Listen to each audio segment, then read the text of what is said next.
શિયાળો આવતાની સાથે જ પણ તમારી હાલત આવી થઈ જાય છે, એટલે કે તમારી માથામાં ખોડો થઈ જાય છે અથવા ડેન્ડ્રફ થઈ જાય છે, જેના કારણે તમને ખુજલી આવે છે અને તમારા શોલ્ડર પર નાના નાના સફેદ કણ જામી જાય છે, જેના કારણે તમારો કોન્ફિડન્સ લો થઈ જાય છે. પરંતુ તમને ખબર છે કે બીજી ઋતુઓ કરતાં શિયાળામાં કેમ વધારે પડતો માથામાં ખોડો થાય છે?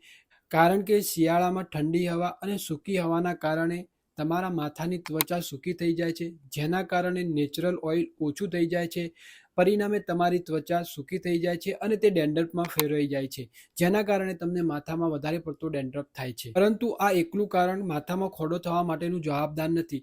આના સિવાય પણ ઘણા બધા કારણો હોઈ શકે છે, જેવું કે પાણી ઓછું પીવું, માથામાં ઓઇલિંગ ઓછું કરવું, શિયાળા દરમિયાન વધારે પડતા ગરમ પાણીથી માથું ધોવું, જેના કારણે પણ ડેન્ડ્રફ થઈ શકે છે. તો તમને એવો પ્રશ્ન થતો હશે કે અમારે માથામાં ખોડો દૂર કરવા માટે શું કરવું જોઈએ?